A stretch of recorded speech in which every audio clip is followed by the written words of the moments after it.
over 15 years, Saturdays and Illegal Curve have been synonymous with one another. With insight, analysis, and interviews regarding the Winnipeg Jets, the Manitoba Moose, and all around the NHL, here are Dave Manouk, Ezra Ginsburg, and your host, Drew Mindell. The Illegal Curve Hockey Show, presented by Play Now, the official sports betting partner of the Winnipeg Jets, starts now. Good morning, Winnipeg. Good morning, Manitoba. For all those joining us live, wherever you're joining us live, good morning and welcome to the Illegal Curve Hockey Show. I'm Dave Manouk. That's my main man, Ezzy Ginsburg. Ezzy was on time. Dave Manouk was tardy to the party, and we're starting a few minutes late. So that is my apologies to everyone in the chat who was ready to go right at 9 o'clock. Good morning from IC to Long Beach, California, Stickman. But we're not quite in California temperatures quite yet, Ezzy. We're still got some snow on the ground. It should be gone hopefully sooner rather than later. We've got some hockey to talk about. We got the final game of this road trip. The Jets taking on Rick Bowness and the Columbus Blue Jackets, the Columbus team that looked dead to rights until Rick Bowness took over. And now they're in a tight race with three other teams, Philadelphia, Ottawa, and Detroit, all tied with 88 points. So this game of critical importance for Columbus Blue Jackets because, of course, like I said, they're trying to get into the playoffs. And also critical for the Winnipeg Jets, Ezzy, because if they don't win, it's pretty much the end of their season. Yeah, absolutely. And you also have the St. Louis Blues last night who defeated the Anaheim Ducks 6-2. And now the Blues are actually ahead of the Jets, the same amount of points, but they have the tiebreaker. They have more regulation wins, right? So it's pretty incredible. Like the Eastern Conference, I don't know, in the 17 years that we've been doing the show, I don't know if we've ever seen anything like we've seen in the Eastern Conference. Like you said, four teams tied for 88 points.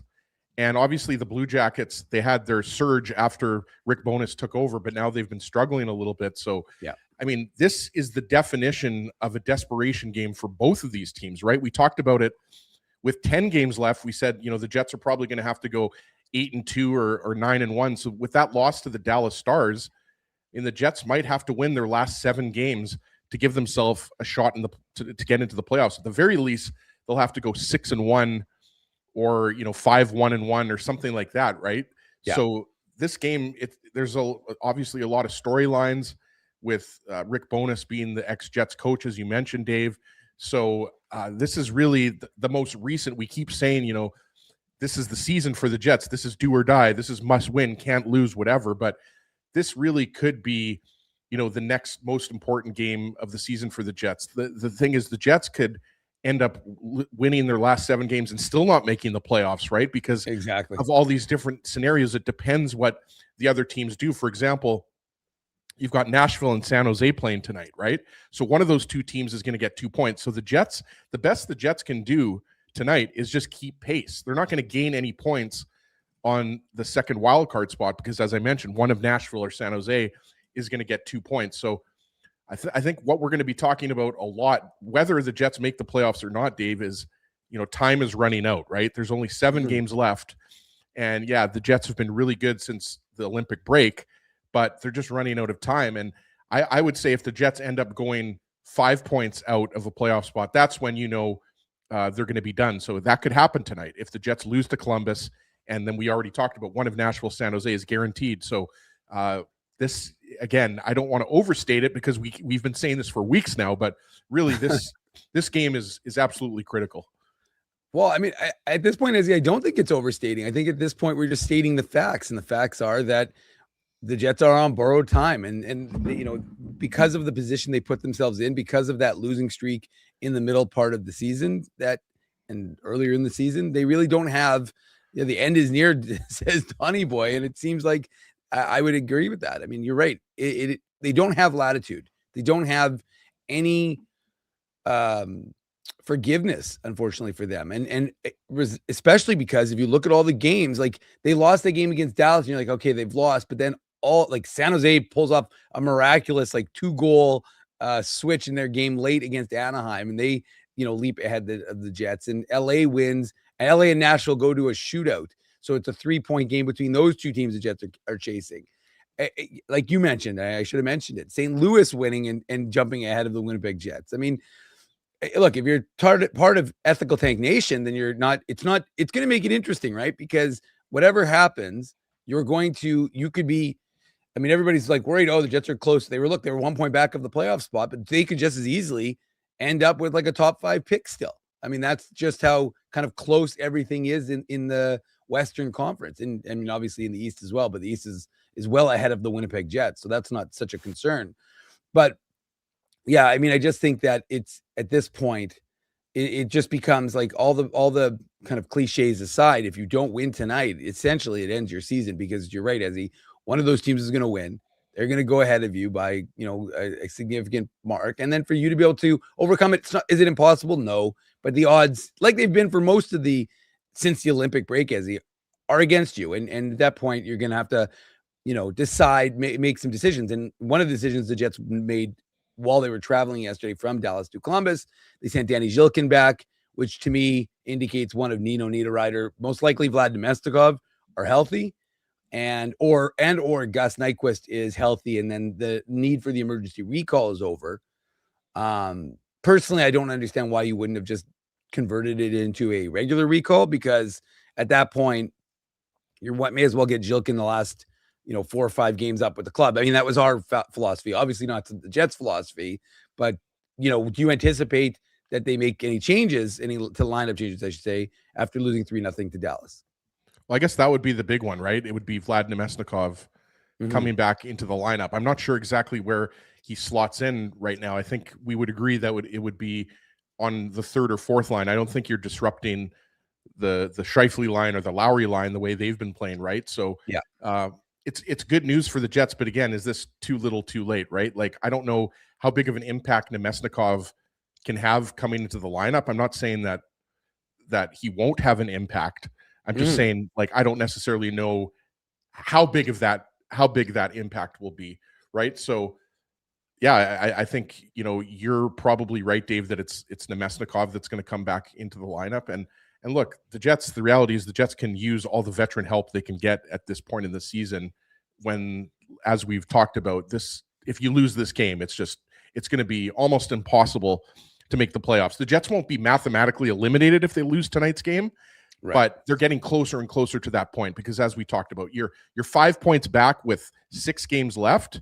That's just almost impossible at this point in the season to make up that, because we've said this so many times, but now you're depending on other teams to lose. Right now, not only do you need Seattle and St. Louis to lose, but you need San Jose to lose, you need Nashville to lose, you need LA to lose, right? So I think it's going to be really interesting, and I think the bigger question here about this Jets team is, has this late season push kind of overshadowed the fact that this has been a disappointing season, right? I think regardless if this team makes the playoffs or not, I think they're definitely going to be a huge underdog. I don't know if they're going to be as big of an underdog as some people think if it's Jets Colorado in the first round. Not only have the Jets defeated the Avalanche twice this season, I just don't think that the gap between the Avalanche and Jets, I think people look at the points, and obviously the Avalanche have 30 plus more points than the Jets do. Yeah. But I don't think it would be as I think in a 7-game series, I strongly believe the Jets could probably win at least a couple games. And if they get excellent goaltending from Hellebuck and all the stars align, I think the Avalanche are beatable. I really do. I think it seems like we say this every single year with the top seed. We say, oh, there's absolutely no way. 5 years ago with Tampa Bay, we said, oh, there's no way Columbus is going to beat Tampa Bay in the first round.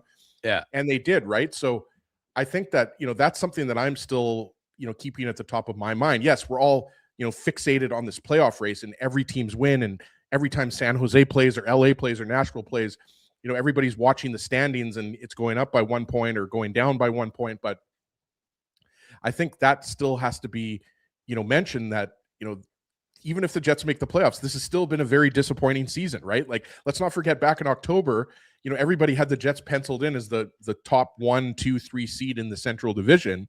Yeah. And now they're just scratching and clawing just to get in. And yes, if they do get in, that would be amazing. And they would probably become like the team of destiny and they would have a lot of momentum on their side. But I still think that as a whole, you have to look at this regular season and look at what's gone wrong and how you need to fix this roster, because as we know, it's not just second line center. Second line center is an obvious one. And we've been talking about this since Brian Little went down with an injury, but there's a lot of other areas to fill in this team. It's not just forward. I think the emergence of Elias Salomonsson has raised the question of, are Dylan DeMello and Neil Pionk better suited to be, further down the lineup in a second pairing, third pairing role, right? For example. Yeah. So I still think that we're going to be having those conversations, those bigger conversations about what the Jets are going to need to do in the offseason to really improve their team and get them more back to that President's Trophy level or a top 3 team in the Central, as opposed to kind of the average to below average team they've been this year.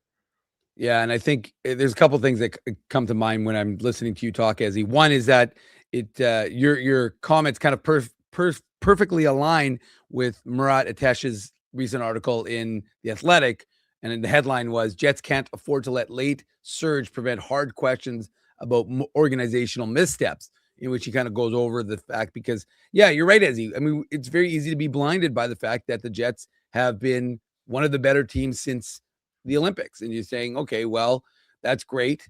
And they've been, obviously getting good goaltending from Eric Comrie, and they have started to get some secondary scoring, and Lowry and Perfetti are starting to look more like themselves, as is Dale and Sandberg. But the reality is that, this still shows the shallowness of the organizational depth pool, where you can't afford to have hits to the lineup the way you did and be able to absorb them, right? And that's I think, to the point you're making, something that they have not addressed. And look, it's easy to say. I mean, you can't just you can't just materialize a second line center or a top pairing right side defender because that's what you want. I mean, you can try and make trades, obviously, and acquire something of that nature. I mean, look, Utah acquired Mackenzie Weegar from Calgary. And how much better would your team be with Mackenzie Weegar and Elias Salomonsson and one of Pionk and DeMello, like you said, further down the lineup? Well, I think they'd be a lot better. So, there's that. And then I guess we should also mention for folks who are listening or watching, the Jets, who played Columbus at 6:00, they'll have a morning skate at 10:30 a.m. Central. That we don't know the status of Elias Salomonsson. Of course, he took the elbow to the head, or it wasn't an elbow to the head. It was a reverse hit, I should say, by Jason Robertson. Did you think that was dirty? But there was an elbow. I didn't see it. I still haven't seen the replay, Dave. Okay. So I'll be honest. I don't want to spend.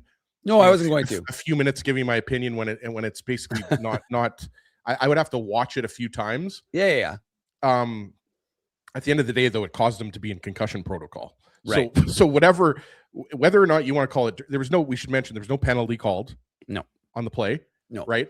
The NHL didn't look at it, as far as I'm concerned. Arneal wasn't pleased after the game. No, you're right. Scott Arneal didn't like it, but it obviously, Jason Robertson's a big guy. Elias Salomonsson's not a small player by any stretch of the imagination. I mean, he's not.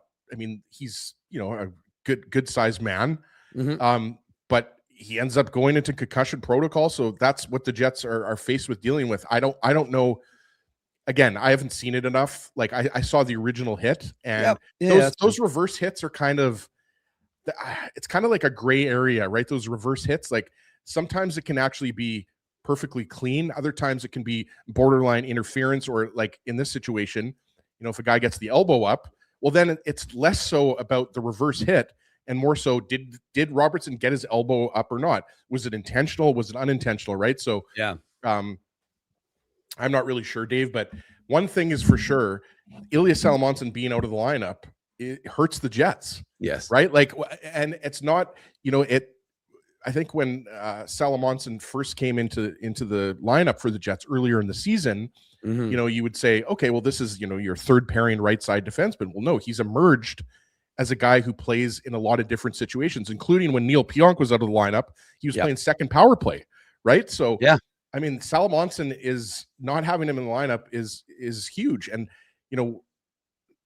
and in a bad way, obviously. So, I don't know if that means that, Jacob Bryson goes to the right side and you have Fleury and Bryson, Dave, like, or does Bryson go on the left side and Fleury goes on the right side? Because Fleury played on the right side once or twice already this year, right? Yeah. I'm not sure, right? I don't think anybody thinks Ville Heinola is coming into the lineup, right? I don't think anybody thinks that's happening at this point. I think there's going to have to be another injury But yeah, certainly for Salamonson, it's pretty bad news. And we'll wait and see. Like you said, game day skates at 10:30. Yeah. And hopefully we'll get some more information. Kenny Wiebe is on site in Columbus. Aaron Portzline is also on site in Columbus. He's going to be joining us in about an hour and 15 minutes. So yeah, we'll obviously get the Blue Jackets perspective, because there's so much to talk about with the Blue Jackets. But yeah, I mean, it's just really unfortunate. Not just because the Jets, with 7 games left, are trying to win all their games and get into the playoffs, but just for Salamonson personally, it's just unfortunate because he's obviously having a breakout rookie year. Yeah, and that, look, we don't have, like you said, we don't have any indication. He could be out of concussion protocol. He could be fine to play the game. We don't know. He could have passed the test the next day. He obviously just wasn't sufficient to go back in the game. T-Will has this comment: reverse hits are by definition interference. You're hurting a player who doesn't have the puck. Personally, I don't mind them, but technically they should be illegal. It's a good point. I mean, it's definitely a good point, right? As he and T. Conapoli, no surprise, his response is call Bauer up. But as of right now, I will tell you that I went, as knows, I love to check that NHL media site to see if there's any roster moves, and there have been none. So there's nothing, no recalls, no nothing in that regard. So and also, Dave, we should mention it could be Gus Nyquist back in the lineup too, right? Yep. Like I'm not advocating for that. I'm just saying, no, I know it could be. Gus Nyquist has been obviously a healthy scratch. And I know a lot of people are going to freak out I feel like Jets fans are triggered just by hearing the name Gus Nyquist. Like, yeah, you can't even say it without, Jets fans just getting really reactive. So that's always an option. But certainly Nemesnikov has been out of the lineup for a long time. And that, the coaching staff would probably like to put him in for a game like this. So we'll wait and see. But obviously Salamonson's the big one, right? Like, yeah, I don't think the Jets can still beat the Blue Jackets, don't get me wrong, without Salamonson. I just think, obviously, he's a better option right now. The best option, I think, on the right side for the Jets. I think you're absolutely right. And you're right. We don't have any indication. All we knew, the reason why they made Ford and Jilkin emergency recalls was that, obviously, they lost Morgan Barron when he went into concussion protocol and missed a few games. And then we were told by the Jets that one of the other forwards was questionable, hence the reason why both of those players were emergency recalls. We haven't learned anything to suggest that Parker Ford is no longer an emergency, that they haven't transferred it into a regular recall. So I would imagine that's once Nino is ready to go, right? And then you send Parker Ford back to the Moose, right? Well, right now, I believe it's funny. I'm trying to do it's weird because they've got all these players and you're like, okay, how many do they have right now? Because they were keeping it at 12. And then I believe Ford brings them with, if one of those guys is healthy and ready to return. And like I said, it's speculation nation, but as he mentions, and I probably should have mentioned off the top here on the Illegal Curve Hockey Show this Saturday morning, thank you again for joining us, that we are going to be joined in about 10 minutes time by our good friend Mike McIntyre. I sat beside Mike McIntyre and chatted with him yesterday at the Moose game yesterday afternoon, a little spring break game, which, didn't go so good in the first period, went great for the Moose in the second period, and then not so good in the third. But Mike and I chatted, and Mike's going to come here and share his Jets insight, maybe some of his Moose insight with us at the 9:30 mark. And then, as he mentions, Aaron Portzline, who covers the Blue Jackets, like not another, will join us at I'm surprised you didn't mention that Jacob Julian got his first AHL goal last night. Well, I figured I figured I'd get a little Manuk Moose minute potentially, but you're right. The Jets prospect did rip home the opening goal of the game for the Moose. It seemed like a long time coming for him, and so he celebrated. Unfortunately for him, in a loss for Manitoba, they did get some help on the out of town scoreboard because Cleveland destroyed Milwaukee by that same score. The Moose lost 6-3, so they didn't lose any ground. They're still 3 points up on Milwaukee for the 4th spot. But the Moose aside, we'll talk about the Moose later. No Drew, I get to talk whatever I feel like. Mm-hmm. But yeah, I think it really comes down to, and we can talk about this a little bit with Mike, but provided, obviously, and it's always hard to speculate, right? It's always hard to futurecast and be like, okay, well, if this happens, what do you think the Jets do? But I'm going to ask you that. Do you think the Jets finally decide to okay, we've got to give a run. We got to give Braden Yager 2 or 3, 4 games. We got to give Tyrell Bauer 3 or 4 games. Do you think how soon do you think they switch into evaluation mode if tonight's game doesn't go the way they need it to go? Yeah, I think quickly, Dave, to be honest with you, because we've been talking about this for a month now, and it kind of goes back to our conversation, 10 or 15 minutes ago, that if the Jets lose tonight, which obviously, we're hoping they win, but if they lose tonight and we already know San Jose, Nashville are playing. So one of those two teams are both up 3 points on the Jets. So if the Jets lose, they're 5 points back. They're essentially out. Yeah. Right. Again, they're not mathematically out, but with 6 games left, you're just running out of time, right? Like you could easily win those last 6 games and it doesn't matter. Right. So it depends on what the other teams do in front of you. And we've already talked about San Jose has the game in hand on the Jets. So they have that advantage, right? Yeah. But also they have the advantage of an easier schedule. Like I was looking at the Jets schedule, like it's not easy. Like you look at some of these teams they're going to be playing, right? Whether it's Seattle or St. Louis, like these teams also are still mathematically still in playoff contention, right? So Seattle and St. Louis, those games coming up, they're not exactly the best teams in the West, but they're also going to be desperate. So the Jets do not have an easy schedule at all. So I think that's factoring in. But yeah, I think, put it this way, I obviously don't know this for, I have no inside knowledge on this, but I wouldn't be surprised if, you start getting call-ups for that game as early as that home game against Seattle, I think, which is on Tuesday, if I'm not, or on Monday, right? Yeah. So I wouldn't be surprised about that because, or maybe they wait one more game. Maybe, Dave, they wait until they're mathematically eliminated, which could happen sooner rather than later if they lose a game or two. But yeah, I think there's no reason in my mind not to bring up some of these younger players. And is that going to mean some veteran players are going to be healthy scratched? Yes, that's exactly what that means. We've already seen that with Gustav Nyquist, right? So I'd certainly like to see some of these guys because I think getting them a little bit of NHL experience. Some people might say, well, what's 5 or 6 games of NHL experience? Well, if, for example, take Ty Bauer, for example, who we just had on the show 3 or 4 weeks ago, he's never played an NHL game. So for him, this is everything, right? So it's not just about, getting guys some NHL games to evaluate them. It's also giving some players a reward for their loyalty and how long they've played for the Moose. When you're talking about Ty Bauer specifically, when you're talking about guys like Colby Barlow or Braden Yager, I mean, these are guys that the Jets envision as being part of their team in the years to come, right? Unless obviously one of those guys are traded. But yeah, I think you're going to see, I don't know exactly how many guys, if it's going to be, 2 guys, 3 guys, 4 guys that are called up. But certainly I think these are the types of players, as opposed to, Parker Ford, Danny Zhilkin, who obviously have more experience in the American Hockey League. I think you should definitely keep an eye on specifically Yager and Barlow, because these guys, even though maybe they're not offensive, not like Barlow assisted, made a nice little pass on Jacob Julian's first AHL goal. I'm a fan of his game. I realize Barlow's hasn't had the offensive numbers, but I think he does have a high upside. From what I've watched him, obviously I haven't watched him as much as you, Dave, but I mean, the guy's definitely got, I think, a well-rounded game. He's obviously, I think, like I said, his offensive numbers at the AHL have maybe not been what you'd like to see. But again, he's a 20-year-old, and, I don't necessarily think that that's the be-all, end-all. That means that he's not going to be a good prospect. So, yeah, it'll be interesting to see who the Jets call up and when they call them up. It's a difficult position, I think, you're in if you're the Jets, because you could say, well, we're still in it, so we're going to on Monday against Seattle, and maybe we're going to hold off on bringing up some of those players. But I think everybody knows that if you go 5 points back with 6 games left, it's going to be very improbable for the Jets to make the playoffs. No, you're absolutely right, Ezzy. And look, we've seen it before. If you remember that game 82 when they called up Lambert, Chibrikov, and Ford, that was 2 years ago against the Canucks, and they played 2 of the 3 of them. Ford took warm up, and then he had to wait till the next year to make his NHL debut against Boston, which he scored a goal in very close to his home state, but I mean of Rhode Island, I should say.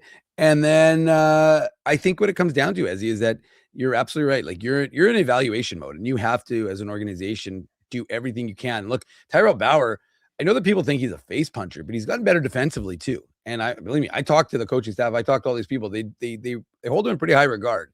And you're right again about Barlow. I mean, look, he's not putting up the points, but guess what? The Moose aren't scoring a lot of goals. They're one of the lowest scoring teams in the AHL. Nobody's putting up a lot of points. I mean, Yager's got 9 goals and 20 assists, and I lauded him just more for his overall game than what he's doing in terms of, production. Someone's like, how can you say he's producing? He's at 0.5 points per game. I'm like, well, on this team, that's like getting 2 points a game, Ezzy, just because they don't produce a lot of offense. So it will be interesting to see. I mean, look, I think it's what they're doing with Brad Lambert, right? They're giving Brad Lambert that long runway of opportunity. And I think that I did not call him Lyle Bauer, Jay Miller. What are you talking about? What kind of question is that, Ezzy?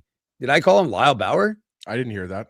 I was going to say, I don't think so. Isn't Lyle Bauer with the Bombers? Isn't that a Bomber yes. exec for many years? But yeah, no, I mean, I think what it comes down to is that you've got to, I think as an organization, you have to be able to evaluate these guys and know what you've got in NHL games. It's all well and good to be able to evaluate them against training camp, but you know what? This is the time of the year where teams are desperate. You want to throw them into the deep end of the pool a little bit and see if they can sink or swim, at least to my mind, because at this point, you know, that's an opportunity to see what you've got in these guys. Okay.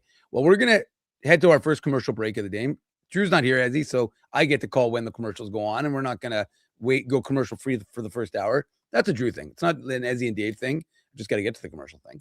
But when we come back, we'll be joined by our good friend, Mike McIntyre of the Winnipeg Free Press. He's going to share some of his Winnipeg Free Press insight with us about the Jets, the Moose, and anything else that we choose to ask him. So these are some words from our sponsors. We'll be right back after them. I want to thank you for not betting with Play Now and choosing our illegal gambling site instead. Because we couldn't afford things like this without your money. So much of your money. Now you might have questions like, do our profits benefit your community? No. or bet with Play Now, Manitoba's local legal and secure gambling site. Dining, entertainment, parking, and convenience, all in one spot. City Place is located in the heart of downtown Winnipeg, attached to the Canada Life Centre. Whether you're working, living, or out for a night in the downtown, make City Place your go-to destination before or after the fun finds you. Lunchtime, game time, anytime. Visit City Place at 333 St. Mary Avenue, next to Canada Life Centre. Boys, I've made an important life decision, and I need your support. Oh, boy. I've decided to get a grill.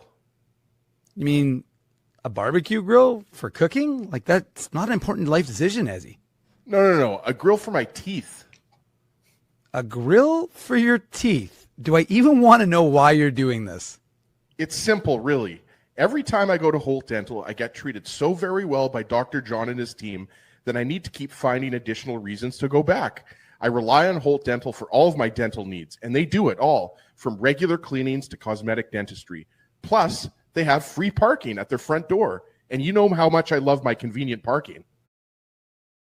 For all your dental needs, Illegal Curve recommends Holt Dental, conveniently located on Taylor Avenue near Grant Park Mall. For more information, visit them online at holtdental.ca. For over 40 years, Rumors Restaurant and Comedy Club has been Winnipeg's home for stand-up comedy. Renowned in the comedy world as a must-play venue, Rumors has recently been named Canada's top comedy club and a top 5 comedy club in North America. From birthday parties to date nights to fundraisers, wedding socials, and everything in between, Rumors is your destination for the best live entertainment Winnipeg has to offer. For information on upcoming shows, Rumors' incredible promotions, and to purchase show tickets, visit rumorscomedyclub.com. Hey Winnipeg, Joe Carter here.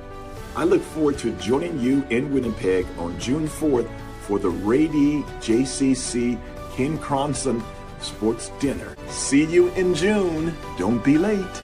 At Boston Pizza, a fast lunch doesn't have to mean fast food. Now you can get a $15 lunch served in just 20 minutes, including your choice of a main, side, and drink. That's right, lunch for $15 at your local Boston Pizza.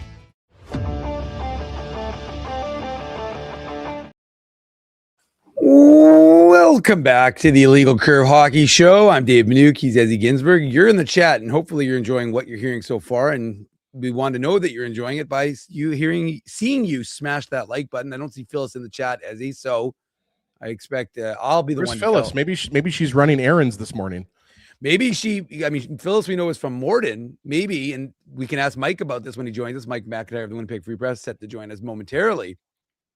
We can ask Phyllis about Tristan Peters, who Mike McIntyre just wrote about.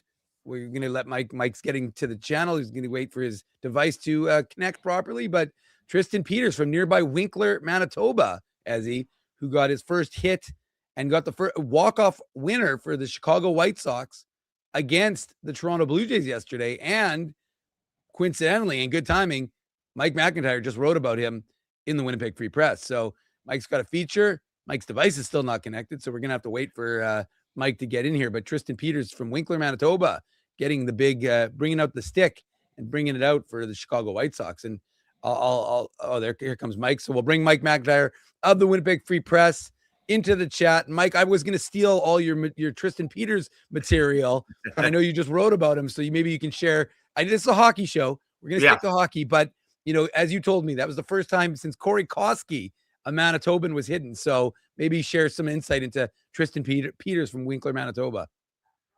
Well, it's great to be on the illegal pitch show, guys.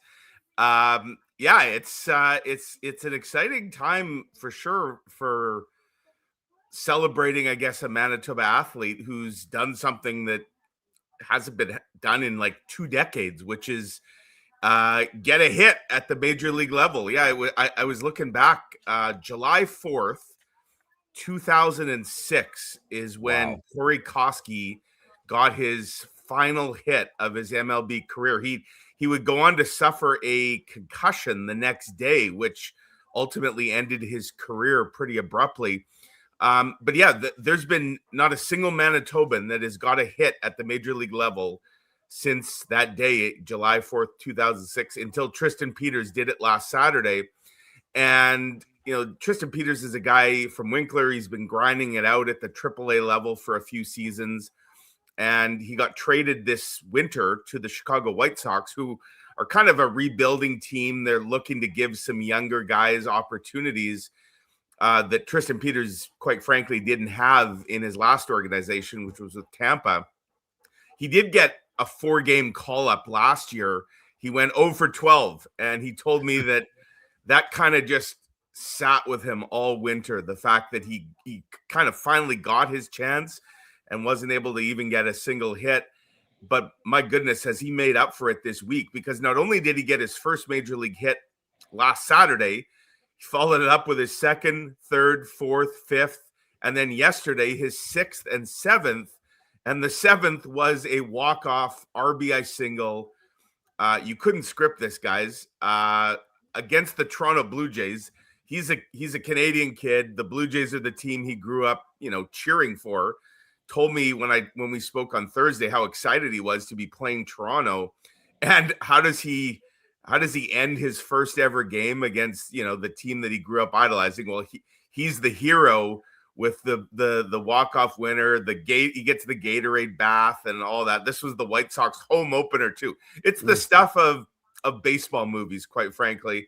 And good sense of timing, I guess, on my part to catch up with him on Thursday. Maybe he got the McIntyre bump. I actually texted him last night to congratulate him on his first RBI now, and I said maybe we should talk a little more often given what happened. So fun story, and it'll be fun to watch him now at this level, because again, Manitoba, it's not like we're a baseball player factory. It's not like hockey players where we pump them out pretty regularly. This is a pretty rare occurrence, and I'm sure there's a lot of Manitobans, especially in southern Manitoba, who now are Chicago White Sox fans. Absolutely. Well, Mike, it's funny, I guess maybe because we're always around Paulie Edmonds. I'm always thinking baseball, but it's a good point. There, and again, like I said, when you dropped that number of 20 years on me, I was shocked to hear it. But this is a hockey show, and we're going to stick to hockey. And there's a pretty big game upcoming this evening between the Jets and the Blue Jackets in Columbus, the end of the 4-game road trip. And wouldn't you know it, Rick Bowness, his first opportunity. So how big a role do you think that plays in the game, or do you think it's business as usual with the organization? No, I don't think it's business as usual. I think both teams will be a little extra amped up because of not only because of what the game means in the here and now in the standings, but just the history with Rick Bowness and the Jets and the Blue Jackets. Can we call this one like the pushback bowl or something? We should give it a name, because quite frankly, both teams, it's funny. I saw after Columbus lost 5-1 the other night in Carolina, where they registered 10 shots on goal in the entire game. And I believe guys forwards only accounted for either 2 or 3, which I think was an NHL record. Yes. So Porter Martone, a rookie who made his NHL debut that same night for the Flyers. I don't know if you saw the stat line, guys. He had 9 shots on goal individually in his first NHL game. That's 1 less than the entire Columbus Blue Jackets team had. So some of Rick Bowness's comments after that game, it was like, well, I've heard that before, where, it was the same sort of I'm not angry, I'm disappointed tone that he would take sometimes when he wasn't getting enough pushback from the Jets. So, he called his team out. Scott Arniel kind of called his team out again the other day, where he said we had 9 or 10 guys essentially. He didn't say not show up, but that was kind of the implication. Certainly not play the way we need to play. And I would love to get inside Scott Arniel's head to know who the 9 or 10 that he was thinking about. But in any event, that sets up, whatever, pushback bowl, desperation bowl. I mean, both these teams desperately need 2 points tonight. And I believe NHL rules stipulate that only one of them can get the 2 points. So something's got to give. And it makes for a pretty juicy set of storylines going into the game. Mike, this surge that the Jets have been on since the post-Olympic break, obviously nobody thought that the Jets, well, I shouldn't say nobody, but most people thought that the Jets wouldn't still be in the playoff race with 7 games left. I think you'd agree that that's fair to say, considering they were 11 points back starting after the Olympic break. How should that change how we view this season as a whole? Whether the Jets end up squeaking into the playoffs or not, how has this changed things in your mind as far as how the season has gone and what the Jets need to do to address their deficiencies in the offseason? Because the way I look at it, we could argue all day long, not just me and you, but anybody can argue that, the Jets. I don't want to argue with you, Ezzy. Yeah, no, absolutely. But I mean, I told Dave this before you jumped on in the first segment, that I don't think the Avalanche are as big of a favorite over the Jets as some people. Like, you look at the points, and obviously 30 plus points ahead of the Jets, but obviously the Jets have already beaten the Avalanche twice this year. Not to say that would carry over into the playoffs, but back to my original question, how has this surge changed? Obviously, you would like to see, this is positive in terms of the Jets showing some guts and fighting and, clawing their way back into the playoff race. But we can't forget that, there was that 30-game stretch between early November and early February where the Jets were well below 500. So how do you kind of see, what's the word I'm looking for? Balance those two things. Yeah.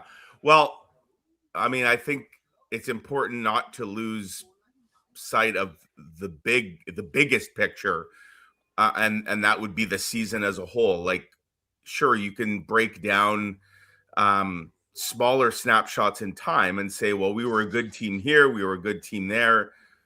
If at the end of the day, through 82 games, you're not a playoff team, like who is the NFL coach? We are who we are, what our record says we are. I mean, that's what the Jets are. And just because you nearly crawled out of the crater that you put yourself in, I think it would be very dangerous to turn a blind eye to what got you into the crater in the first place. And that, and just say, well, just wasn't our year. Let's run it back next season and expect a different result.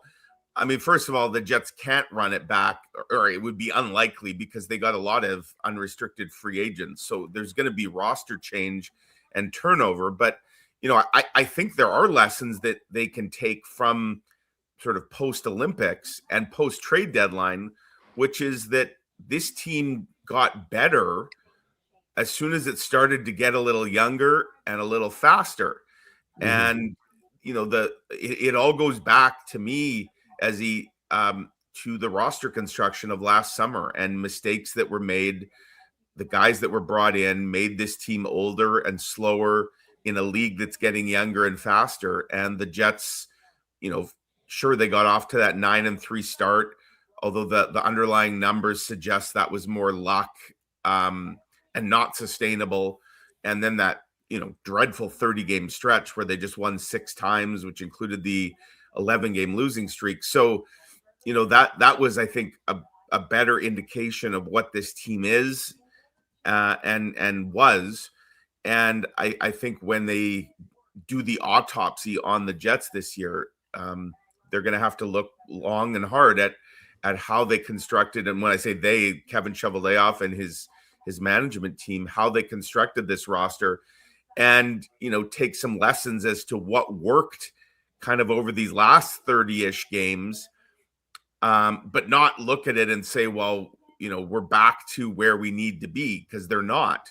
And, not making the playoffs, like if the ultimate goal is winning a Stanley Cup and you don't even get into the dance, you are a long way from your goal. So, yeah, I mean, there's certainly some positives, like give the Jets credit. I do, that they've made this interesting. Part of it is what they've done. I would also suggest, guys, part of it is what other teams haven't done. Right. This has been a turtle derby. Mm-hmm. The fact the playoff line is probably going to be 86, 87 points, like compared to where it's been in past years. Like that's some really good luck if you're the Jets, because it kept you in the race longer than you otherwise would have been. But sure, they've made it interesting. They played some good games. They've beaten some good teams. And rather than sort of a 6 or 7 week funeral procession, they've at least injected a little more life into the market and the fan base, and made these games down the stretch mean something. But I just think you can't get clouded by sort of a bit of late season success and just think that that's, if you just leave it be, that this is what this team would be next season. I think, long, hard look at specifically roster construction. There's still many holes in this lineup that they need to find a way to fill. By the way, Mike, the quote was attributed to Bill Parcells. Right. Yeah, what was it? We are who our record says we are. We are. Yeah. It was a good quote. Yeah. Good quote by Bill Parcells. But I will admit, if it's not from memory, I had to look it up. But it does sound like a Bill Parcells quote, so that makes sense. Does. But so now we're talking football, baseball, hockey. Should we go back to? How about Matty Dunstone playing for the Gold? We might as well get a little curling reference in too, eh? The problem is that the resident curling expert is not on today's show, so Drew would be the one to be able to share that sort of insight. Ezzy and I don't want to speak for Ez, but I don't think we're not. I'll be watching though, Dave. I don't know a lot about curling, but I definitely will be watching the gold medal game for sure. The one and only time, Mike, I ever tried curling, I got kicked out of the West St. Paul curling rink because I dropped the rock on the ice and they kicked me out. So I was in high school. Shout out West St. Paul curling rink, but sorry for that. So are you like banned from there? Is your picture up or something? I'm not so sure. I was kind of a dumb high school student, so I mean, I was horsing around, and they I dropped the rock, and they basically said get out. it was a very short curling tenor. I will put it that way. I believe they've never quite fixed the ice properly since that day, Dave. There's still like there's a little rivet in the ice that still haunts them to this day. Covered up by duct tape. It's got a picture of my face there, and it says, it's all because of this guy. You created a pothole on a curling rink. Well done. Let me tell you, I was just trying to keep it in keeping with all the other potholes that are currently around the city of Winnipeg. So there's one thing. Speaking of, I said the Jets have put themselves in a crater. There are some craters on our streets right now. I nearly fell into one on Leela last night. It's more of a sinkhole than a pothole. Yeah, no, it is. Just come back to St. James, Mike. Ness is pretty bad right now. Well, and so Mike, one of the things that you just touched on in terms of the roster construction and the youth and getting faster, and it's interesting because when you look at the NHL media site, it gives you the average age, and when you throw in Jilkin and Ford into the lineup, suddenly it drops from 31 to 29. Now that Jilkin's back, it's up to 30. When Ford gets returned, it'll go back up to 31. But my point is that you talk about giving guys being able to evaluate as an organization. It's one of the things Ezzy and I talked about for the first half an hour of this show was, here's your opportunity. Now, quite frankly, my assessment earlier coming out of the Olympic break or maybe during was, well, look, the Jets are basically out of it. You're 11 points back. You should be, once the trade deadline's over, you should be evaluating Danny Jilkin for 15 games. You should be doing the same with a bunch of these guys, not necessarily Braden Yager, but, Tyrell Bauer. And you could obviously only call up so many. They've only got 3 recalls left. Obviously, you can make emergency recalls, but you only got 3 regular recalls left. But from your perspective, and I asked this question, Ezzy, so I'm going to ask it to you. At what point do you say, as an organization, we need to be able to evaluate these guys in NHL games, not at training camp, but in NHL games for 1, 2, 3, 4, 5 games? Well, not that you're running out of runway in that regard, before you can say, okay, well, look, that now we can go into the summer and we can say, hey, Tyrell Bauer, he can play at the NHL level, or Braden Yager, maybe he's a little bit ahead of where we thought he was going to be. So from your perspective, at what point is that going to start to kick in for the Jets? Monday. That's what I said, Mike. Yeah, I mean, that if you're looking for one downside, I guess, to this little run combined with the stalling of the teams ahead of them, it's kind of delayed that, right? Like, the Jets still have been in, I guess, need to win mode. And, Scott Arniel, and we can debate whether he's actually doing this, but in his mind, he's icing what he feels is his best roster every game. And it's why guys like Connor Hellebuck is being absolutely ridden like crazy here. Make no mistake about it, Eric Comrie would have started more games in this recent stretch if the games weren't still so meaningful in the eyes of the Jets. Now, again, we can debate that, and I would love to debate it because I actually think they're making a mistake by how much they're playing Connor Hellebuck. I think they're running him into the ground, and at the same time, you've got Eric Comrie, who's been sensational in his very limited duty. I actually don't believe that the Jets are necessarily giving themselves the best chance every game by constantly running Connor Hellebuck out. But that's sort of another story, another debate. As for your point about, some potential call-ups, yeah, I mean, it's pushed, I guess, that date. And there's no question the Jets are still holding on to those 3 recalls. It's why we talked about this at the Moose game yesterday, Dave. It's why they sent Danny Jilkin back down yesterday, because they didn't want to burn a regular recall. He had been on an emergency recall as soon as Morgan Barron got healthy. They now had the required number of forwards. So you either have to send him back or convert it to a regular recall. Now, it's a bit curious that they didn't use a regular recall, because we kind of thought Jilkin would be a guy that they would bring back up. I don't know, maybe they feel they've already got a good read on him from his now 2 different appearances, 2 different call-ups that he's had, and maybe they have 3 other guys that don't include him in mind. But yeah, I mean, that's got to happen soon here, right? They only have 6 games left after tonight. And I guess, guys, if they win tonight, they still keep the tiny flicker alive. Although, I don't know, in my eyes, that loss against Dallas, like, that was pretty much the final nail. Because look around the league, look at the schedule. I mean, Nashville plays San Jose tonight. Someone's winning that game. So even if the Jets win, they're not gaining any ground. But yeah, I mean, if they lose tonight, the deficit's 5. There's 6 games left. There's like 4 teams to pass. It's not happening. Even if you ran the table and won your last 6, they still wouldn't make it. So I do wonder if by Monday night we see the trigger pulled. Now, there's also the other complicating factor here, Dave, and you would maybe have better insight to this. How concerned are they with where the Moose are right now? They want some of these young players to get playoff games. and they want to put the Moose in the best position to kind of make a playoff run. The Moose are in a bit of a perilous position, not for losing their playoff spot, but for potentially slipping to fifth, which would mean having to go on the road and win a best of 3 play-in just to get into the main playoffs.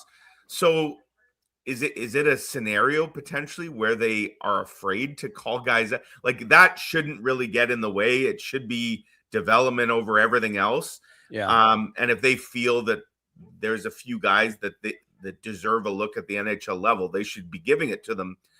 But it's tricky, right? Because it's not like they can shuttle a guy now back and forth, like play with the Jets on Monday, play with the Moose on Tuesday. Like, if you did that, you're now burning your recall and by sending a guy back. So it's like when you call a guy up, presumably you're calling him up for the rest of the regular season, and then you'll return him for the playoffs. So yeah, I mean, it's a bit of a balancing act, both at the NHL level, and I suspect with what's going on with the AHL team, that I'm sure there's a lot of talk about that happening right now amongst the coaches and management. Mike, there's 7 games left, as we've talked a lot about. Everybody knows that. And Mark Scheifele is 8 points away from becoming the first Jets 2.0 player to register 100 points. And obviously, I say he does it. Yeah, exactly. And I think we would all agree, most Jets fans would agree that, he should be able to do it based on the fact that he's got 7 games left. Right. And he's above a point per game player this year. He had 3 points. He obviously didn't have any points against Dallas, but he had 3 points against what was the last game? Chicago. Yeah. So he's on pace to definitely not only get to 100 but smash it. But the question I wanted to ask you is, what in addition to the fact that you hit that number, which you could say, well, that's just an arbitrary number, 100 points. We all know that Scheifele's a great player, but as far as you're concerned, just hitting that number, like what does that do? Not just for him individually, but kind of his legacy. He's already one of the best Jets 1.0 or 2.0 players of all time, but just hitting that milestone for him in a year in which obviously he didn't make the Olympic team, like what level of significance do you put into that? Oh, I think it's very significant. And, it's also very significant that he's 33 years old and seemingly on the upswing.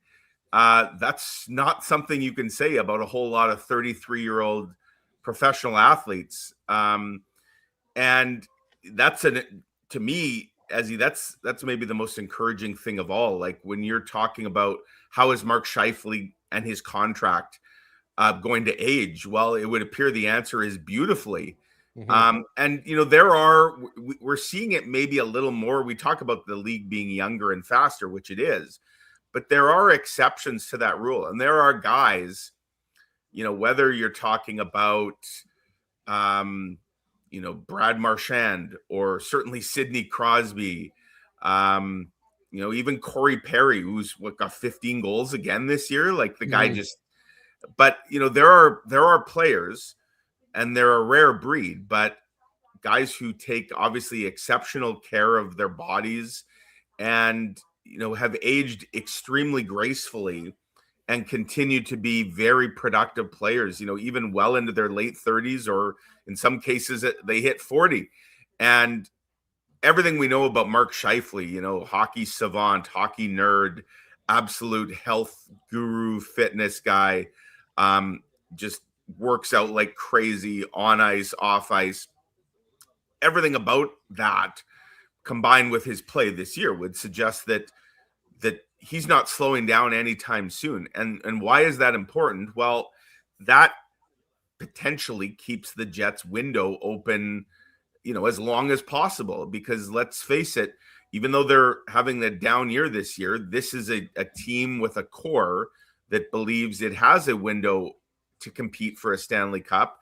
And Mark Scheifele is obviously a massive part of that. And the longer he can play at an elite level, and in the case of this year, at the most elite level we've seen, that bodes well for what you're going to get when he's 34 and 35 and 36.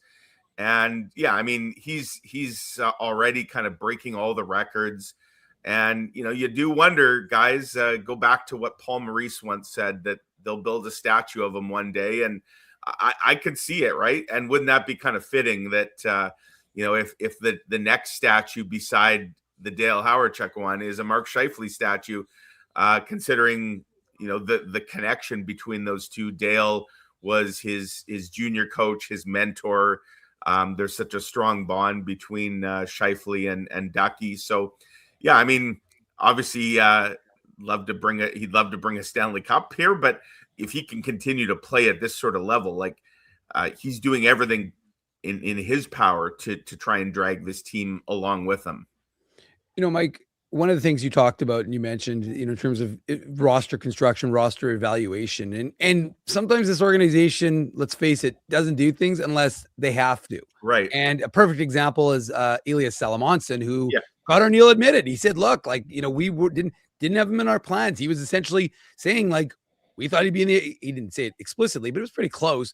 He was going to be in the AHL, maybe get a call up, but he was basically our plan was for him for next year. Right. Well, they didn't have a choice. They threw him in.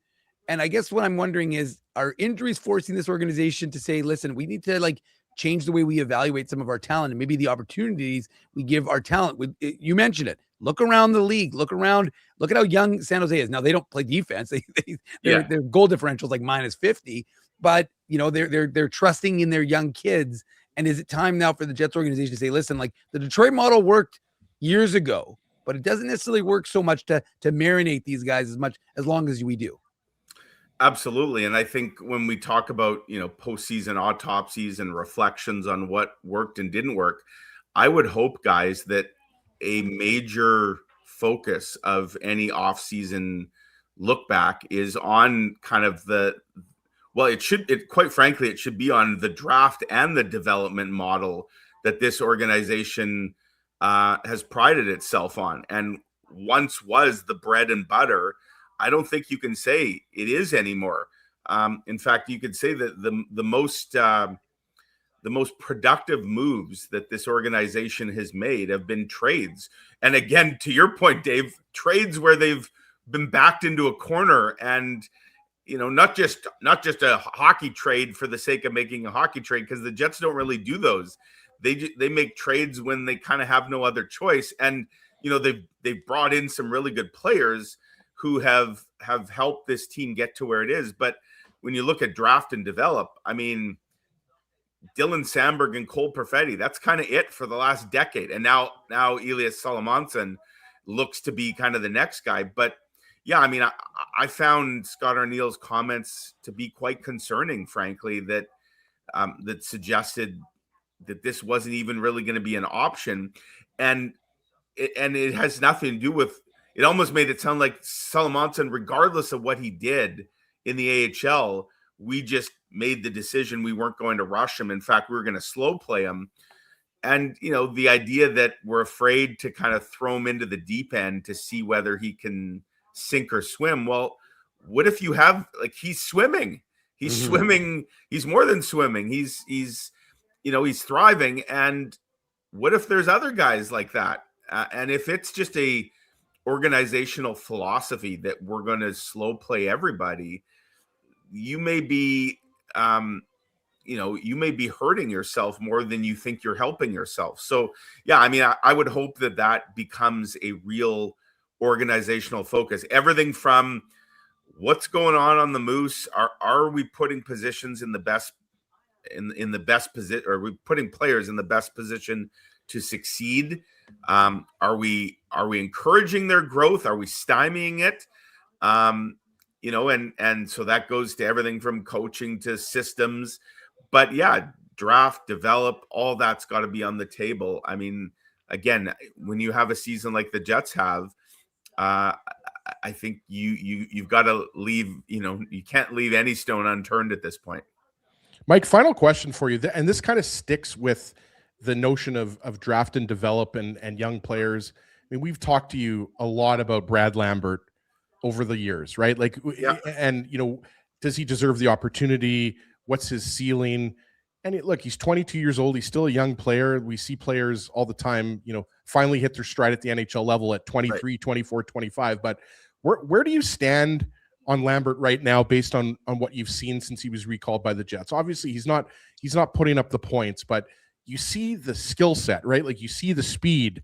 He's got a good shot. Like you see him hustling back on defense. Like there's signs there. Yeah. Still that but like, do you still see him being a big part of the Jets' plans going forward? Because as far as I'm concerned, I don't know. Like my answer, if you were asking me that question, Mike, I wouldn't really know how to answer that because he still hasn't shown that he can produce at the NHL level. He wasn't really producing tons at the Moose level, right? You expect him to be lighting it up at this point in his career. Like where are you at with Brad Lambert and his kind of trajectory with the Jets? Yeah, and again, I think it speaks almost to the circumstances that he now finds himself in, where this is a team that is so hyper-focused on winning each game because of the perception that they are in a playoff race. You know, he's probably almost playing a little scared or a little apprehensive, and that he's afraid to make too many mistakes. He's just trying to play a very responsible game. And to his credit, I've liked a lot of what I've seen, you know, when he doesn't have the puck or when he's trying to get the puck back. Like, and I think the Jets have to be impressed with some development that he's showing on, you know, the two-way part of the game. But Brad Lambert was brought in, was drafted as an offensive player, and I mean, that part of his game, has kind of gone a lot quiet, both at the AHL and the NHL level. We could debate whether he's always been paired with the best line mates here with the Jets to thrive. But again, I think they're being extra cautious with him. I do think there's enough there, though, to be at least a little excited about, because I think, you know, seeing how he can play in some of these heavy, hard games where he's not looking completely lost. And as you say, it's still worth noting, he's a young player. There's still a lot of learning to do. I think there's enough tools there in his toolbox that, you know, at the very least, he's probably played himself onto the opening night roster in October. And, you know, whether that's in a more prominent role, whether that's in a similar role to the one he has now, remains to be seen. I guess a lot of that will depend on what the Jets do or don't do in the offseason. But yeah, I think that's been an encouraging sign. Like he hasn't popped off the page the way Salamonson has, no question. But he also hasn't played his way off this team in my eyes at all either. And he's playing to the system. He's playing the way that I think Scott Arniel is really harping on, and the coaches. You know, maybe once the Jets are eliminated officially, and, you know, we don't know when that's going to happen, assuming it happens, but, you know, maybe we see him bumped up a little bit. I'd love to see him put into, you know, whether it's playing with the Cole Perfetti, you know, on that second line, which I think guys there's Scott Arniel does shuffle the lines a lot. I think by the third period the other day, was he not with Perfetti at one point? Yes, yeah, they got to bump up. Yeah, and Lowry, right? So I mean, but then Lowry got in the fight. So I don't think that that didn't last very long, because then Lowry was suddenly in the box. But, you know, I'd like to see a little more of that, quite frankly. Like if you're going to put Velarde back up with the top line, which they did the other day, Lambert with Perfetti and Lowry intrigues me. But again, it also goes back to Adam Lowry should not be the second line center for this team, but he is, because they don't have any other option right now. So yeah, long answer to your good question, Ezzy. There's nothing I've seen from Brad Lambert that makes me think he's a lost cause, or like I've been encouraged by it. Would you like to see a little more production? For sure. But I think if the other parts of his game are there, I think that's the last part of it that can come. And yeah, he's getting some power play time on the second unit. Maybe he deserves a look on even on the first unit, although, you know, because the first power play unit has not exactly been clicking. In fact, you can say it's cost them some games. So yeah, I think it's not the success story that Elias Salamonson has been this year, but it's not a failure by any stretch of the imagination. He is Mike McIntyre. He used to write about crime. He writes about sports now, hockey usually, which is why we bring him on. Talks about baseball.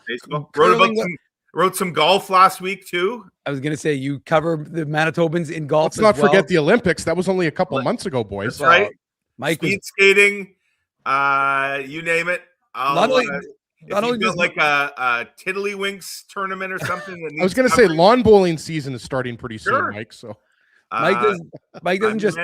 Mike doesn't just write about it. He partakes in it. He showed me some pictures yesterday. Mike does partake in some of these types of events, but we, of course, bring him on for his hockey analysis. Mike, I do have to tell you, though, I am looking forward to covering playoff hockey with you this spring, but of course, it will most likely be in the American Hockey League covering the Manitoba Moose as opposed to the Winnipeg Jets. They better at least finish fourth, Dave, because if they finish fifth, I don't think you or I are traveling down to road trip Texas. No, Milwaukee. Sorry, it's only a 12 or 13 hour drive. And then Milwaukee. At that point, they got to win the series to bring any games back here. So yeah, hoping to have some playoff hockey this spring to cover because there's nothing like playoffs. But we'll see how the next couple weeks play out. Should be very interesting in both Jets and Moose land, no question. And to finish, bring it all the full circle. Milwaukee lost yesterday, so the Moose remain 3 points up on the Admirals. Okay. So they do maintain a little buffer, if you will. Are you saying that there's their own turtle derby happening at the AHL level as well? Yeah, to a degree. Yeah. I mean, I would say that the Moose the Moose could have been as high as second. They weren't that far outside of Chicago, but they went on a pretty bad slide. Which they reversed with winning the last two games of that last road. Now, how did Texas do last night, Dave? Because Texas won.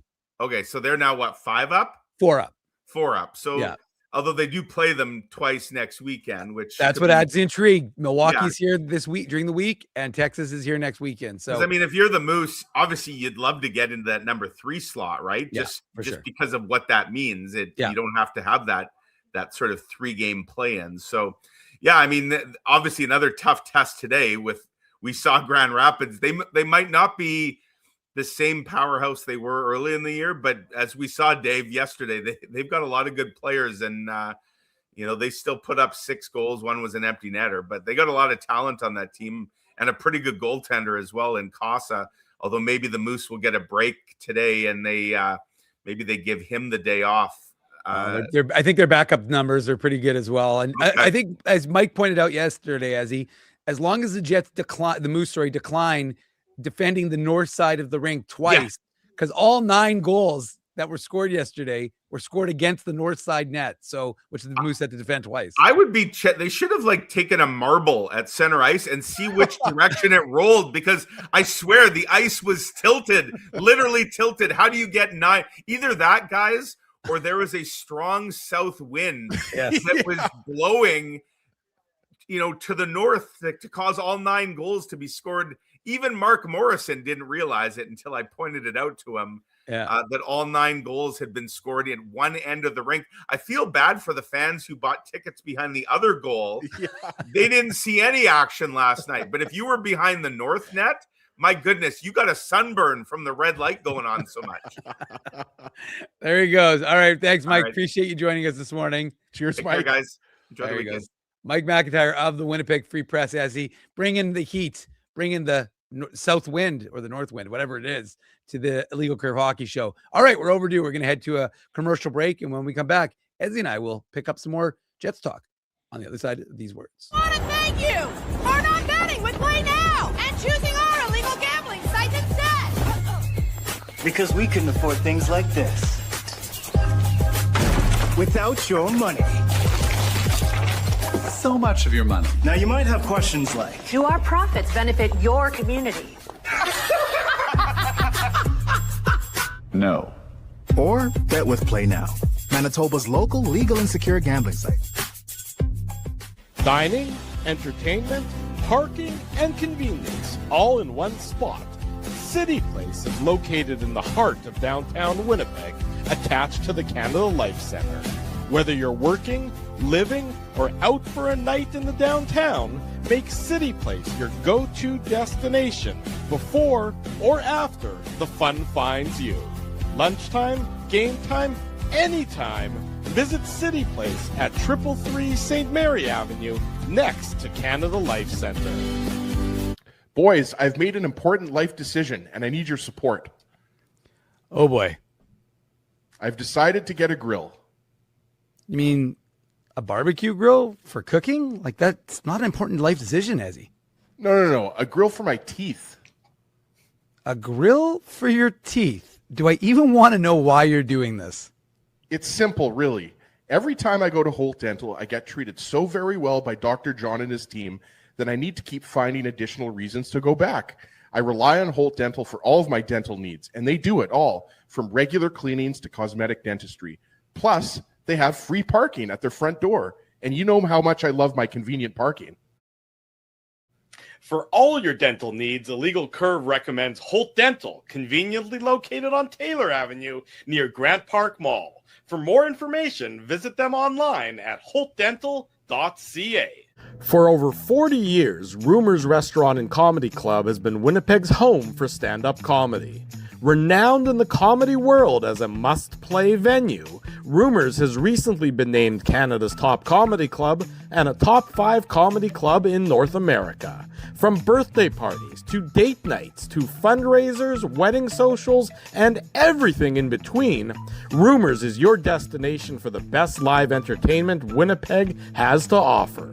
For information on upcoming shows, Rumors' incredible promotions, and to purchase show tickets, visit rumorscomedyclub.com. Hey Winnipeg, Joe Carter here. I look forward to joining you in Winnipeg on June 4th for the Rady JCC Ken Cronson Sports Dinner. See you in June. Don't be late. At Boston Pizza, a fast lunch doesn't have to mean fast food. Now you can get a $15 lunch served in just 20 minutes, including your choice of a main, side, and drink. That's right, lunch for $15 at your local Boston Pizza.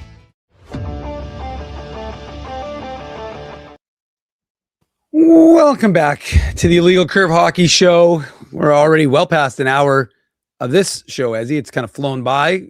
Already a lot of good conversation between you and I. And then, of course, big thanks to Mike McIntyre of the Winnipeg Free Press, who joined us in the bottom half of last hour to share his Jets analysis. And now we'll be joined by Aaron Portzline of the Athletic Columbus to talk about the Blue Jackets in about 17 minutes time. But let's keep the Jets talk rolling, Ezzy. And one of the things, we talked about with Mike is the team's need for, you asked the question just in terms of like, is this a mirage, and can we allow our lying eyes to deceive us? And really, how is our organization going to review itself? Because it seems like every summer it's like this is the biggest summer for Kevin Cheveldayoff and his management. But it kind of is true, is it not? Given the aging core, given the need that if they miss the playoffs after winning the President's Trophy last year, that this team has some big holes to fill, and they don't have a lot of answers right now, and it doesn't seem like they have any answers. So how important is the summer, and how important is the self-evaluation going to be for this organization? Well, when you talk about big holes, let's just get right into specifics here. We know what the big holes are. We know that the second line center position and secondary scoring needs to be addressed, right? And it just simply wasn't last offseason, right? And that's the thing, right? Like you can kind of simplify the Jets' struggles. Obviously, it's not one or two things, but you could simplify them and say that it was because the Jets didn't bring in the right players in the offseason, right? They didn't replace Nikolai Ehlers in the aggregate, right? And we knew that there wasn't one play. We knew that Gus Nyquist wasn't Nick Ehlers, but they bring in Gus Nyquist, Tanner Pearson, Jonathan Taves, and Cole Koepke. And I would argue that only one of those four players has turned out, I think, has exceeded expectations. That's obviously Cole Koepke, who I think most people would agree deserves another contract because he only signed a 1-year contract. So hopefully the Jets are going to bring him back, whether that's a 1-year or 2-year deal. But you have to look at, I think, that first and foremost, but you also, I think, have to look at team defense, right? And you have to look at the fact that Connor Hellebuck has been basically, slightly above average to average this year, which is something that I think you can attribute partly to his knee surgery. You can attribute that partially to the defense in front of him, right? Like, how long were the Jets riding Logan Stanley and Luke Shen on their third pair? And everybody knew that it was a shaky pair, despite the fact that Logan Stanley was racking up the goals and assists. Mm-hmm. That pair was most of the time being outscored and outchanced. And it took injuries to Neil Pionk and Hayden Fleury and Colin Miller for the Jets to finally call up Elias Salamonson. And then you look at his numbers and he's winning his minutes. And the Jets are outchancing and outscoring their opposition when he's on the ice, which obviously raised the question, why wasn't Salamonson in the lineup earlier? And obviously Salamonson being in the Jets' top 6 wasn't going to completely change their fortunes, but it might have meant 1 or 2 or 3 more wins, which, to be honest with you, could be the difference between the Jets being in a playoff spot or not being in a playoff spot, right? So Absolutely. It's a combination of roster construction, but also roster deployment. But I mean, in this offseason, I think is going to be fascinating for a variety of reasons, because the Jets are clearly going to look at the season as a disappointment, regardless if they somehow magically squeak into the playoffs, which we've already talked about, with 7 games left, 3 points behind. And it's going to be 6 games left and 3 points behind, because we already talked about one of San Jose one of San Jose or Nashville is going to win tonight. Yeah. So that means that they're only, all they can do is maintain the status quo, 3 points back. They're not going to gain any points on the second wildcard spot. So regardless if the Jets end up getting into the playoffs or not, it's going to be a disappointing season. I guess the caveat to that would be, well, maybe the Jets could go on a run. And that's the thing that makes this, to me, in my head, so confusing, or polarizing is maybe a better word, because I look at it and say, don't get me wrong, Dave, I think the Jets are a long shot to make the playoffs. We talked about it. The Jets could easily win their last 7 games and still not get in, right? Because the playoff line is 88 points, but it could be a little bit higher. But going 7-0, I think would give them a pretty decent chance. But regardless, I think, you look at it and you say, well, what if, Connor Hellebuyck gets hot? And what if the Jets are able to steal a game in Colorado? Then maybe they can beat Colorado, and then who knows, right? So part of me kind of has that little glimmer of hope that I think the Jets squeak in and maybe, surprise a lot of people and upset Colorado in the first round. But I still think, even if that happens, you would look at the regular season and that 30-game stretch that we talked about with Mike, that 30-game stretch where you only won 6 games, like that's nearly half of the season. Yeah. So you still have to you have to say to yourself, you still have a long way to go before getting back to, it seems like, the glory days of 2 years ago when the Jets, or a year ago, I should say, when the Jets won the President's Trophy. So, I mean, there's definitely big holes to fill. I think the question has to be asked too, do you have to make an improvement on your D-core, right? Like Elias Salamonson has emerged as a top 4 defenseman. So what does that push Neil Pionk down? Does that push Dylan DeMello down? Are you going to just run it back with the same D-core as last year, right? Like, does Jacob Bryson fit in last year? Or are you going into next year with Hayden Fleury as your left shot defenseman on the right side? Like, obviously, you'll probably, there's going to be the usual, acquiring kind of the borderline AHL, NHL defenseman, like, a guy like Cale Clegg, for example, those types of players, right?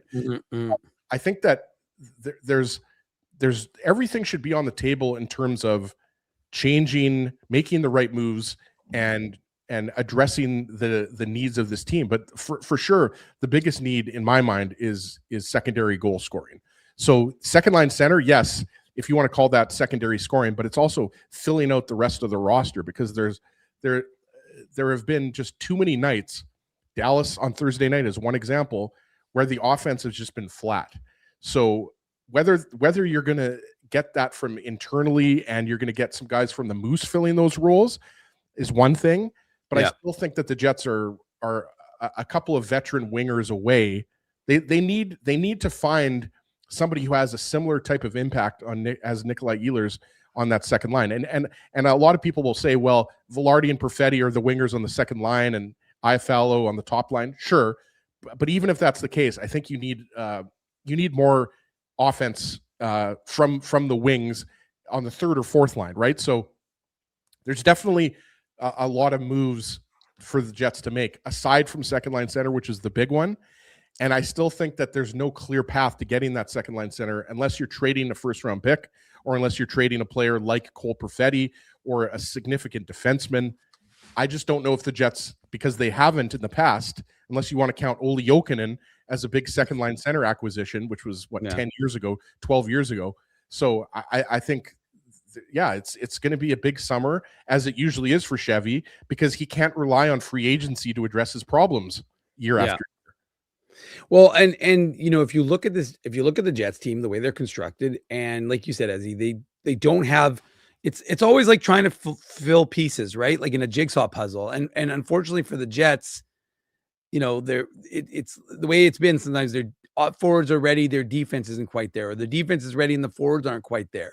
And that's, look, this is a huge summer for Isak Rozan. This is a huge summer for Brad Lambert. Those guys have, I would imagine, very specific regimes or regiments that they're going to have to put in place to kind of maybe get bigger, get a little stronger, be able to be a little more effective, because they've been given big opportunities with the Jets down this stretch. And like you said, they're not wowing. And this is a Jets team that isn't producing a ton of offense. So that's, one thing, it's hard to evaluate in that regard. But I mean, I look at this team and I hear Alex Iafallo on the top, on the top line, and I understand why he's there, but I'm thinking Alex Iafallo, it should be a third line guy, should be a fourth line guy on a team that's a true contender, right? And maybe you throw, Lambert, you can throw him on the right side there, maybe put him there. But what it comes down to ultimately is that, this organization has a lot of holes that they've created. Not trading Nikolai Ehlers so you could go on the playoff run when you didn't, like, as a self-rental last year. It's going to be a huge, leave a lot of, egg on Kevin Cheveldayoff's face, because you can say, well, again, as an organization, look at the impact that Nikolai Ehlers is having in Carolina right now. It's incredible. And none of us are surprised. None of us are going, wow, we didn't know that Nikolai Ehlers would be a big impactful player. He's doing exactly what he did in Winnipeg, but in Carolina, playing with better players. That's right. Exactly. So you're looking at Nikolai Ehlers and you're thinking to yourself, could you imagine what you could have traded him for? Like, at any point, you could have gotten something significant for that piece. And so that kills you, because, look, you drafted Nikolai Ehlers. We were there, back in Philadelphia, the first round. At the Liberty Bell, we were doing the run up the rocky steps, and then you develop this guy, and he's phenomenal for your organization for a decade. But at the end of the day, when you know that he's not signing, you have to deal him. And again, I know it's coulda, woulda, shoulda, but I'm just saying that could have filled one of these holes that we're talking about. And maybe losing Ehlers, put another way, Dave, losing Ehlers set the Jets back. Absolutely. Right? Like, however, it's not, losing Ehlers wasn't the singular reason why the Jets have been a disappointment this year. But I would argue that he's a major reason. And people said, Ehlers, he's good, but he doesn't produce in the playoffs, which isn't entirely true. Or people said, no, they'll replace him and this and that. Well, they didn't replace him. Yeah. And not only did they not replace him, they didn't come close to replacing him. That's the key thing, right? Like, it took how many games, Dave, for the Jets to basically have a second line? It took the Jets, 55, 60 games to put together Lowry, Perfetti, and Velarde? Out of necessity, right? Like, that's out of necessity, right? Nemesnikov's out of the lineup. And that's one center, obviously, that could have centered the second line. But then Jonathan Toews it was evident 20 games into the season, maybe even less than that Jonathan Toews he just doesn't have it to be your second line center. And that's why he's been deployed on the third and fourth line since then, right? Yeah. But it took them that long to identify, to move Lowry up, who's been your third line center forever. And whether you want to call the Lowry line, like the last year with Lowry, Niederreiter, and Appleton, whether you want to call that the third line or not, I see Aaron Portzline's coming in here, so maybe we want to bring Aaron Portzline in, Dave. But just if I can finish my thought here quickly, and then we'll bring in Aaron.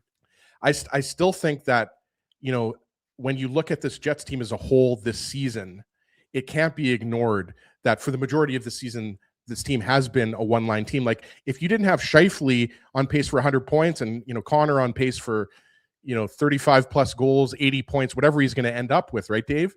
Mm-hmm. Where would this team be, right? Like, obviously Gabe Velarde, you would be throw in there as well as having a career season. But that's three forwards. Aside from those three forwards, everybody else is disappointed, including Cole Perfetti, who obviously you have to give a bit of a pass because of the high ankle sprain, right? So in my mind, that's the big issue. The Jets are going to have to look at their forward group and say, who can we acquire via trade or via free agency to get this team back to a semblance of the team that won the President's Trophy a year ago? Those good points, Ezzy. But now we're going to throw it out to Columbus, to Aaron Portzline, who's got a great background, and it's a real background. Nationwide Arena, baby. Nationwide Arena. And he's got the Jets filtering onto the ice. So, Aaron, you could be bringing us some breaking news as to whether, some of the guys who are playing are going to be able to play or not. Yeah, I'll move out of the way if you guys want a better shot. No. This is all good. It's a great shot. Hand to the left, Aaron. Yeah. Of the Athletic in Columbus. Aaron, how are you doing this morning? Good. How are you guys? We're good. We're doing great, talking hockey here on the Illegal Curve Hockey Show. And, what a story it's been in Columbus with Rick Bowness, the former Jets head coach. He came in, turned things around. It's hit a bit of a snag of late. Now they're in that dogfight with the Flyers and the Senators and the Red Wings. I think I got them all in there. And but just maybe, Aaron, start with the job that Rick Bowness has done for the folks in Columbus. Yeah, I mean, it's, as you mentioned before this recent skid, it's been just incredible. I mean, Jack Adams' consideration for a guy that is going to coach 37 regular season games, that's never been done before. But I think it was fair, and could still be that if he gets them into the playoffs. Bones, it's the communication, right? It's his ability, not just the fact that he does engage with players, but just that he's such a genuine and talented conversationalist. I think he's an easy talker for people, no matter what generation. He's obviously old enough to be some of these guys' grandfathers, and still is able to relate to them as a former player.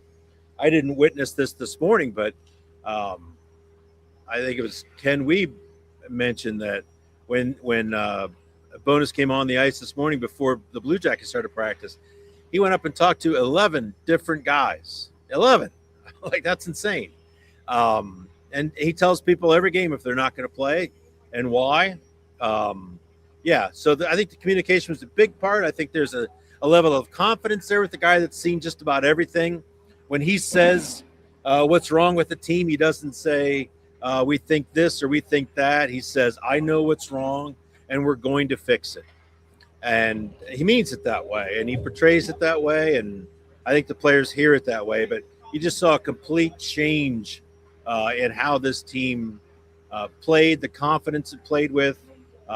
Things became a lot more order and organized, and you start to see the results of it. Aaron, I don't think we can talk about the Blue Jackets with you without starting off. Obviously, maybe we started off with Rick Bowness, but we can't not talk about Zach Werenski, who, as you know, has been a top offensive defenseman for many years now. It's hard to believe that he's 28 years old, which is still relatively young, but he's obviously on pace for a career year, leads the Blue Jackets in points, coming off the gold medal in Milano Cortina. Like, I'm sure you've been asked this question, about whether, he's finally starting to get the recognition that he deserves. But really, is that the right question? Because you look at what he's done this year, and I think it would be a shock at this point if he's not a Norris Trophy finalist. Yeah, he was second in the voting last year. It wasn't particularly close, but he was second to Makar. And I don't think a lot of people even remember that, right, Aaron? Like, some people don't even remember that he was a finalist last year. Correct. I think people here in Columbus do feel like he is Columbus's own little secret, but that's starting to change. The Olympics do that. The Four Nations did that last year. I mean, guys, that maybe the most watched replay in hockey this season, down here, maybe not up there, as was the golden goal in the Olympics. And as much as Hughes gets so much credit for scoring the goal, as he should, Werenski's role in that goal is absolutely monumental. He outbattled Nathan McKinnon for the puck. You don't usually say those words too often. So those sort of things have really elevated him. I think last year was his coming out party. I feel about these major trophies, the Norris is like this. I think the Hart is like this. Certainly the Selke is. I think you have to play your way into consideration for a year, a couple of years before you really get into the voters' consciousness, and then you're there maybe even longer than you deserve to be sometimes. But that first hurdle, especially for a small market player, I think is substantial. I think Werenski has cleared that now. I think he is going to get a lot of votes. He's cooled off a bit here since the Olympics, certainly during this 1-5-1 skid the Jackets are on. But when you look at his production, especially relative to the rest of the team, and you see how high above, I think he's 20-plus points clear of the next guy, that's insane, right? And he deserves all of that. He's become a much more well-rounded player in recent years, too. He's going to get a lot of votes for the Norse. I think he's probably going to be a finalist again. Whether he wins it or not, I think, is largely dependent upon the Blue Jackets making the playoffs, which is still very much up in the air. Okay, you convinced me, Aaron. He's got my vote. There you go. There you go. Didn't take very much, but no, you know what? Again, you cover the Blue Jackets like nobody else in Columbus, and you've been doing it for so long. From your perspective, and we obviously just talked about Werenski, so I'm not going to ask him regardless. Who do you think is the biggest driving force behind sort of, again, forget about the coaching staff from a player's perspective, driving force behind this turnaround? Well, I mean, Werenski's obviously a huge part of that. I think there's a few guys. Charlie Coyle has been a really, really impressive player this year. And I think back to the years that the Blue Jackets struggled so long to find players down the middle, center icemen, to not just find them, but develop them. And here's Adam Fantilli, who's become a really special player, really solid two-way centerman at a very young age. And what a benefit it's been for him to be surrounded by, at first, Boone Jenner, Sean Monahan, who you'd be familiar with, Charlie Coyle. Like, these are expert two-way centermen. Here's how you play the game. And I don't think it's any surprise that Fantilli has begun to develop in that way, most notably as a two-way center. I think there's a lot of guys that have been on board here as difference makers. Coyle is a big deal. The other guy that doesn't get a ton of credit, he gets credit for his fighting, but not his offensive production, is Matthew Olivier, who's become a really good forechecker on this team, a really solid top 9 forward, which I don't think a lot of people could have ever envisioned. I think he's got 15 goals this year after he had 18 last year, so he's backed up that goal production. And the challenge for him this year has been finding fights. Because people saw what he did to Matt Rempe last year. They saw what he did to a couple other guys. And there's been more than a few games where you can't hear it, obviously, from the press box, but you can see the big old, no thanks, like, I'm good. So there's been that. But I think this team's had several people on board. The other name I got to mention quickly is Jet Greaves. First full year as an NHL goalie. He's been spectacular. And Elvis Merzlikins his tandem mate there, somewhat derisively during camp, said, when questioned if Jet could be the number one here, said, "You guys really think he's going to play 50 games this year? You think he's going to play 50 games this year?"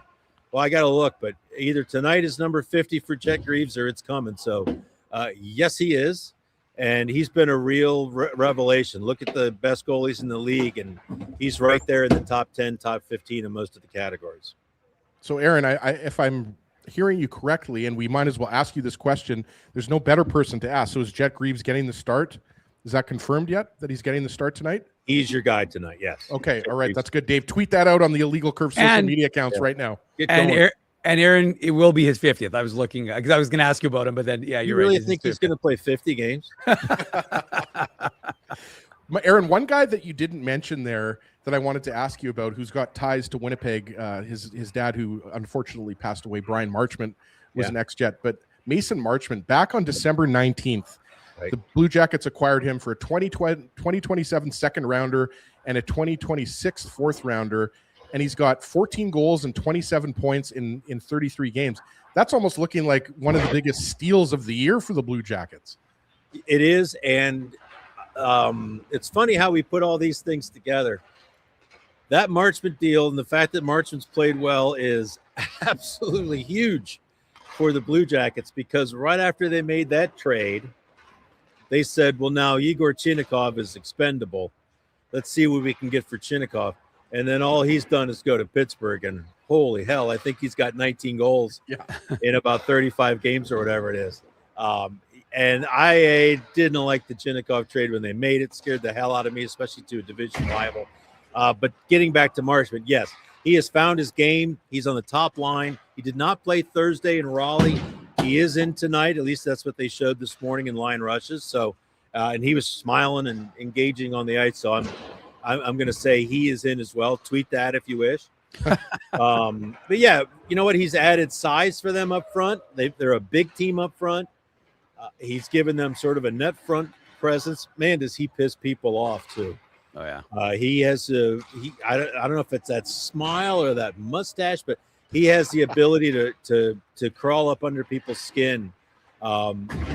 Maybe he may have an embellishment track record or a tendency at times, which drives people crazy too. But he's a player you always notice, and they feel like this team's got the ability to play physical hockey. And Marchment's one of those guys. So is Connor Garland, who they added from Vancouver, who has the ability to draw them into it.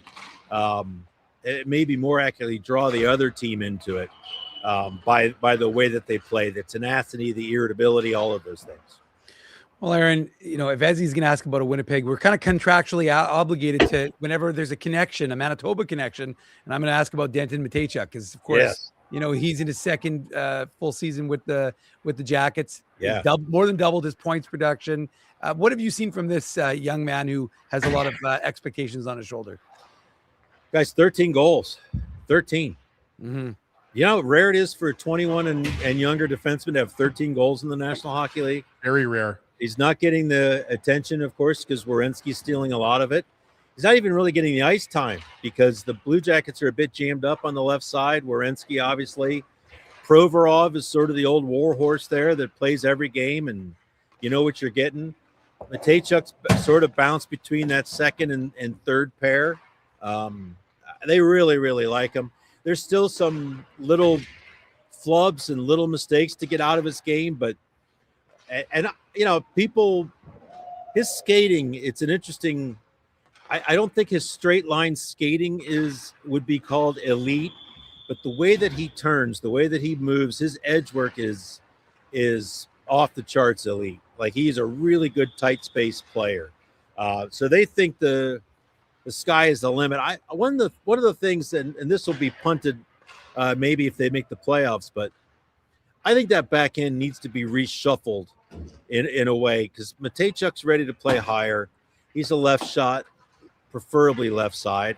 He's played a lot of right side this year because it just doesn't – the pieces don't really fit back there. I think we could see something done back there this offseason where he maybe gets an elevated role next year, but they're very, very high on him. And he could have 15 goals as a 21-year-old player. I don't think he turns 22 until this summer. So those are lofty numbers that not too many guys in the National Hockey League can talk about. Well, Aaron, I know people around the league might not be paying attention, but Dave and I and a lot of Manitobans certainly are. He's from a very small town in Manitoba, Dominion City. That's right. He's also got a 16-year-old brother, Crosby Mateychuk, yes, who's a very highly regarded prospect. He's going to be most likely drafted a few years from now. So there's another Mateychuk coming, Aaron. I'm not sure if you were aware of that, but it's a big family and a big sporting family here in Manitoba. His older brother's a really good baseball player, Maddox Mateychuk. So right. There's the Mateychuk family. They were clearly fed the right thing growing up because they've all turned out to be really good athletes. So Denton's 13 goals, as you mentioned, should probably be talked about a little bit more, but obviously Werenski's putting together another Norris Trophy caliber season. Let me go ahead, Aaron. If I could. You know how Maddox Mateychuk got his first name? Yes. Greg From Maddox. former pitcher Greg Maddox. Yep. Yeah. Do you know how Denton Mateychuk got his first name? I actually don't know that. Ty Cobb's real name is Denton. Wow. Okay. Denton Ty Cobb. And one I thing did not know that Mateychuk didn't know is that Ty Cobb spent a ton of time in this part of Ohio, this part in East. In fact, there's a statue of him, I want to say in Newcomerstown, Ohio, that if they ever have an off day, I'm hoping to take Denton Matejchuk out to the statue of Ty Cobb and get a picture and write a story about how he got his name. He can talk baseball and he can talk Dominion City all day, and I'm here for it. Yeah, absolutely. Yeah, his family, in addition to being a big hockey family, they're definitely a big baseball family. So appreciate that, Aaron, because I did not know that. I knew that Maddox was named after, obviously, a Chicago Cubs, or I should say maybe Atlanta Braves great, Greg Maddox. Did Greg Maddox play for the Cubs before the Braves? He may have, yes. Yeah, okay. I definitely a Brave. For some reason that went into my head there, but I wanted to ask you, obviously more on a serious, deeper note. Yeah. Obviously, Johnny Gaudreau and his brother passed away back in August 2024. Matthew Gaudreau, and I just wanted to ask you how this team continues to use their memories, obviously, to motivate them. Obviously, we saw when the U.S. won gold, they brought out the Gaudreau jersey. Sure. So obviously, Johnny Gaudreau is very much in the U.S., but across the hockey world. Obviously, those two brothers, everyone is constantly making sure that their memory stays alive. But specifically, how are the Blue Jackets honoring Johnny Gaudreau and his brother, and obviously using that as motivation to get into the playoffs this year? Yeah. So you should know that Meredith Gaudreau and the kids are here for most home games still, sitting among the people, which I love. And there was an occasion where they sang, the entire arena sang happy birthday to one of the kids on their birthday, and just an incredible moment.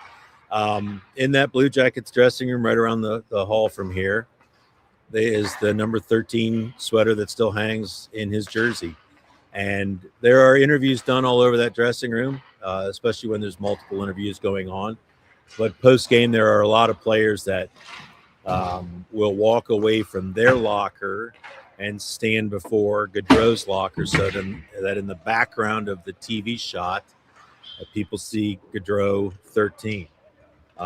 It's still very much a part of their day-to-day, right? And, Dean Evison has moved along, the coach that was here for that terrible tragedy. Some of the players have moved along. Some guys came in after the fact, but it is still part of the everyday existence, and his memory is still very much alive with the Blue Jackets. There are players that live, the Gaudreaus live near like 6 or 7 other players and families, and there are guys that still go over there, bring their kids over there to play with their kids. They have birthday parties. When one of the kids is feeling down, they'll call Wierenski, who will come over and hang out with the kids and cheer them up. Like it's a really sweet, sad, obviously, but sweet relationship that still is very much going today. Well, Aaron, speaking, hard to transition after that, but just in terms of, one of his good friends, one of the reasons why he was going, Sean Monahan, obviously in his second full year with the Blue Jackets. What have you seen from him, who, obviously left Winnipeg and decided to sign long-term with Columbus? Yeah, well, it's been a tough year for him on the ice. Injuries. He's been playing through a lot of stuff. A wrist injury, I believe a knee injury. So, that doesn't, not a lot of room to work there as a hockey player. Yeah. Still somehow he's winning faceoffs, but the shot isn't what it was last year. I think he's going to need an offseason to get better.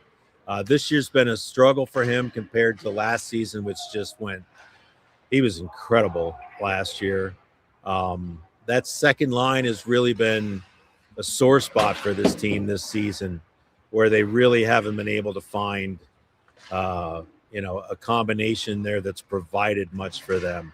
It looked like they may when Garland first arrived in the trade at Vancouver, but it's been, once these games have elevated a little bit, that second line's had a lot of trouble. So Monahan himself seems to be incredibly happy here. He loves Columbus. I think his family's super happy here. But just purely on the ice, this season compared to last has been a struggle. Aaron, this might seem like, maybe not the best question or a fairly obvious answer, I guess, but if the Blue Jackets miss the playoffs, in other words, do the Blue Jackets have to make the playoffs for this season to be a success, or how they have played since Rick Bowness took over? does that still give Blue Jackets fans and the organization some solace, considering that, how far back they were when Bones took over? Yeah, no, I don't think it does. Columbus is a very, very patient, friendly, welcoming city. Not that patient, not that friendly, not that welcoming. They'll be pissed off if this team doesn't make the playoffs. And you know what? Even the players said before the season, if they don't make the playoffs, the season is a failure. So I'll go with what they said. They don't get – I don't think you can celebrate them for the rallying they did under Bonus without criticizing them for the very average and underwhelming play that they did for 45 games. Credit to them for pulling themselves up off the mat. But now what's going on here during the last 7 games, 1-5-1? Frankly, it's looked to me like it's a little too rich for them. And that's not a good look. They were barely there Thursday against Carolina. Honestly, one of the biggest mismatches I've ever seen this franchise play, which is really saying something. 10 shots on goal, 2 shots by forwards. Was that an NHL record, by the way?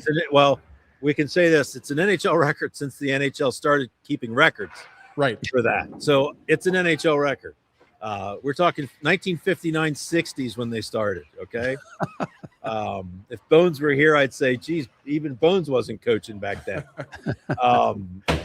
2 shots by forwards. Guys, so what is going on with that, and how do you get out of that? Is that a slow thing that you'll see baby steps tonight against Winnipeg, or is it something that just you snap your fingers and you're back at it again? That was a demoralizing, embarrassing defeat for them, and I honestly don't know where it goes. But if they don't play well, there were boos on Tuesday when they looked like crap against Carolina before going to Carolina. I suspect you'll hear that and probably louder tonight if they don't look very good against the Jets as well. Aaron, you talk about the playoff push, and I mean this franchise only has 6 playoff appearances since inception, and what you talk about the appetite for the fan base. It's a great fan base in Columbus. They support the team, and look, I mean they do deserve credit. I mean they made the move for Gaudreau that was. No one even expected that he was going to Columbus. Everyone had New Jersey basically done, but they get him. They make the bold move. They try and kind of reformat the team. It doesn't obviously work out because of extenuating circumstances. Sure. But from your perspective, I mean, how much more appetite is there from the fan base to be like, okay, we're going to continue to have this, accept where we are and now it's 5. You're not the Sabres, which, what is 14 straight years, but 5 straight years of no playoffs for the Blue Jackets. Yeah. Well, I mean, I can't believe I'm going to say this, but just look at the comments on the stories on The Athletic. Like every time they lose, there's an absolute cavalcade of rage. Just, and it's been 25 years of this crap. All ability to see this team for where it is and how it was built goes out the window, and everything's taken as 25 years as a whole. And I'm not going to talk them out of that frustration. They've come to it organically. There's not much patience left. I mean, there's still a ton of support. I think people here, the thing that people I don't think quite grasp about Columbus is people here like hockey. They like hockey. It's not just you have to win to pack the place. They enjoy the sport. The game has been here for a very long time.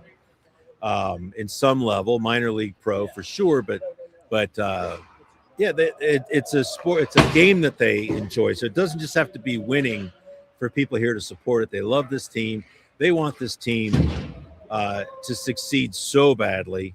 This city, this franchise, the city has been relegated as to being just Ohio State football for so long. And that really misses the point when you're talking about a city that's Columbus is bigger than Cincinnati and Cleveland combined by 250,000 people. And a lot of the people aren't from here, didn't go to Ohio State, and don't give a crap about minor league football. They want pros. They want to scream at Sidney Crosby and Nathan McKinnon and Scheifele. They want to give Hellebuck a piece of their mind tonight. It is very much a hockey town. They've had 11 players just from this area sign NHL contracts. 11. Like, think about that for a fairly new market to a lot of people. And I'll remind you, the first player from Pittsburgh who was a first-round draft pick was R.J. Umberger. We're talking almost 40 years after that franchise landed in that city. And Columbus has had 4 or 5 of them. Like, it is very much more of a hockey market than just a pro sports market than some people would realize. So are they pissed? They are absolutely pissed, and they are impatient. And again, if this first period is all Winnipeg, or if they blow another lead, it will come through loud and clear into the Manitoba TV set for sure. Well, Aaron, we appreciate all the. I didn't realize there was an apathy towards Ohio State. I was going to ask you about Davis Burnside, who recently signed with the Manitoba Moose organization, former captain of the Ohio State Buckeyes. Yeah, well, they love Ohio State hockey. Don't get me wrong. And actually, you know what? There's so many Blue Jackets fans also love Ohio State football. That's a perfectly normal thing to be. The point is that sport tends to eat the whole of Columbus, and it's not just that. Very, very respectable player. One of the few guys to play over 150 games, and I believe have over 100 points for the Buckeyes, or 100 games and 150 points. Really, really good career. Solid, stout player. I think you're going to like him. All right. Well, we appreciate all the insight from Aaron Portzline every time he joins us, back in our radio days or now here on our YouTube channel. We appreciate moving up in the world, boys. Well, look at the visuals we get with you now, Aaron, as opposed to the radio days. This is perfect. Perfectly. Yeah, absolutely. So thank you very much, Aaron, for joining us, and enjoy the game tonight. And we'll talk to you very soon. Awesome. Thanks, guys. Thanks, Aaron. There he goes. Aaron Portzline of The Athletic in Columbus. That was a great appearance. Ezzy, he might be winning the award of best background. Like Daniel Fink, he always has a good background when he's at Hockey for All Center shooting down. But Aaron Portzline bringing us right along the glass. Yeah, ringside. We were getting, the chat was speculating who was there. I'll give the chat a quick update before we go to break. It was Colin Miller in the yellow non-contact. No Elias Salamonson on the ice. It looks like, according to our friend Mitchell Clinton of 680 CGOB, the radio play-by-play color analyst, that Jacob Bryson will draw in with Hayden Fleury on the right side. And I didn't think there were any changes to the forward line. So we'll head to our final commercial break, come back with some final thoughts. And then Ezzy and I, don't worry, guys and girls, Ezzy and I'll be back post-game show, not that far away. So here we go. Here's some words from our sponsors. I want to thank you for not betting with Play Now and choosing our illegal gambling site instead. Because we couldn't afford things like this without your money. So much of your money. Now you might have questions like, Do our profits benefit your community? No. Or bet with Play Now, Manitoba's local legal and secure gambling site. Dining, entertainment, parking, and convenience, all in one spot. City Place is located in the heart of downtown Winnipeg, attached to the Canada Life Centre. Whether you're working, living, or out for a night in the downtown, make City Place your go-to destination before or after the fun finds you. Lunchtime, game time, anytime. Visit City Place at 333 St. Mary Avenue, next to Canada Life Centre. Boys, I've made an important life decision, and I need your support. Oh, boy. I've decided to get a grill. You mean a barbecue grill for cooking? Like, that's not an important life decision, Ezzy. No. A grill for my teeth. A grill for your teeth? Do I even want to know why you're doing this? It's simple, really. Every time I go to Holt Dental, I get treated so very well by Dr. John and his team that I need to keep finding additional reasons to go back. I rely on Holt Dental for all of my dental needs, and they do it all, from regular cleanings to cosmetic dentistry. Plus, they have free parking at their front door, and you know how much I love my convenient parking. For all your dental needs, Illegal Curve recommends Holt Dental, conveniently located on Taylor Avenue near Grant Park Mall. For more information, visit them online at holtdental.ca. For over 40 years, Rumors Restaurant and Comedy Club has been Winnipeg's home for stand-up comedy. Renowned in the comedy world as a must-play venue, Rumors has recently been named Canada's top comedy club and a top 5 comedy club in North America. From birthday parties to date nights to fundraisers, wedding socials, and everything in between, Rumors is your destination for the best live entertainment Winnipeg has to offer. For information on upcoming shows, Rumors' incredible promotions, and to purchase show tickets, visit rumorscomedyclub.com. Hey Winnipeg, Joe Carter here. I look forward to joining you in Winnipeg on June 4th for the Rady JCC Ken Cronson Sports Dinner. See you in June. Don't be late. At Boston Pizza, a fast lunch doesn't have to mean fast food. Now you can get a $15 lunch served in just 20 minutes, including your choice of a main, side, and drink. That's right, lunch for $15 at your local Boston Pizza.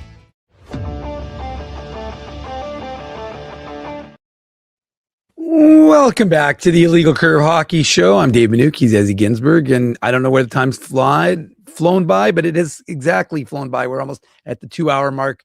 Want to say thanks to our title sponsor, Play Now. And, you know, as you can bet with Play Now, the official betting partner of the Winnipeg Jets, sign up and get up to $250 in bonus bets. Conditions apply, 18 plus. Enjoy responsibly. All right, Ezzy, we'll get our final thoughts, then we'll let everybody get about their day. There's a Moose game. They're playing Grand Rapids, 2:00. I gave away our tickets already for that. So that's not available, but we'll probably have some more tickets to give away for the remaining 4 games of this homestand. So stay tuned for that. But as some final thoughts before we join everyone back around 8:40 p.m. with the Illegal Curve postgame show. Yeah, great show this morning. Great to have Mike McIntyre of the Free Press, Aaron Portzline of the Athletic. I mean, really, I'm just excited for tonight's game, which is really, I mean, you can say it's the season or not, but really, if the Jets don't win tonight, they're going to be, I think, too far back with too few games left.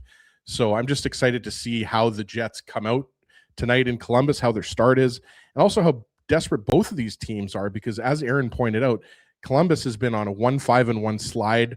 They're tied with 3 other teams with 88 points, trying to get that last wild card spot, right? With Detroit and Ottawa, and who else am I forgetting there? Philly. Yeah, Philly's been a great story.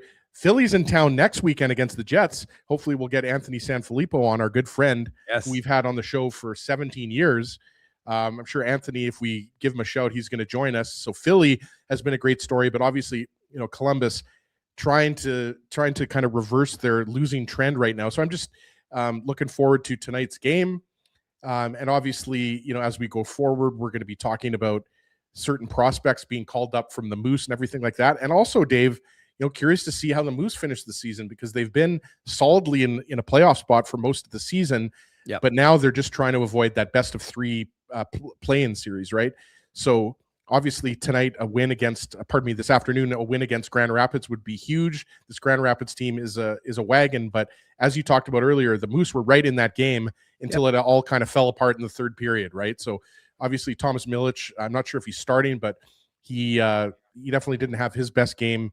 I think you'd agree yesterday against Grand Rapids. But so in addition to seeing if the Jets can still stay in this playoff race, it's going to be, I think, exciting to watch the Moose and them going for the Calder Cup playoffs, because as everybody knows, they didn't make the playoffs last year, and that wasn't fun for anybody. So at least one of our pro teams is going to be, you know, playing meaningful hockey in mid-April. Well, and you know, it's not just, again, you're right, Ezzy, we're going to be watching late April, whatever. Yeah. April.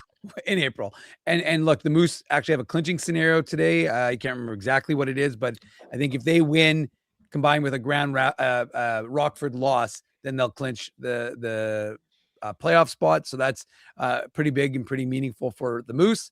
And of course, also all, as you know, all the prospects that are still playing in the OHL, the WHL, and even Garrett Brown and his Denver Pioneers are playing in the Frozen Four. That is underway next Thursday, I think, is when they get the Frozen Four. And then we'll find out Zach Naring got eliminated by Garrett Brown's Denver Pioneers. But it'll be a lot of fun. And we, like you said, Ezzy, we got a lot of hockey to go. So we're going to let everybody get along with their day. Moose play at 2:00, Jets play at 6:00.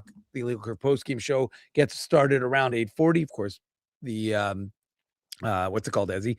We could have overtime, or a shootout that could make it go a little bit later. But for now, our anticipation is around 8:40. So thanks very much for joining us, and a big thank you to all of our sponsors of Illegal Curve who make the post-game show, the Saturday show, and that website, illegalcurve.com, a possibility. They are in no particular order: Rumors Restaurant and Comedy Club, Play Now, Holt Dental, City Place, Wheatland Hockey, Boston Pizza, the Rady JCC dinner with keynote speakers Joe Carter and Cito Gaston, taking place on Thursday, June 4th, 2026. Tickets available at radyjcc.com. Support these 5 businesses because of their continued support of Illegal Curve Hockey. All right, Ezzy, that's it for today's show. Happy Easter weekend for everyone. Happy Passover for those who are celebrating. And we'll see everyone after the hockey game between the Jets and the Blue Jackets here on the Illegal Curve postgame show. Make sure you smash that like button before you go. Make sure you're subscribed to the channel, and make sure you're letting friends and family know every Saturday morning at 9 o'clock to join us here on the Illegal Curve Hockey Show.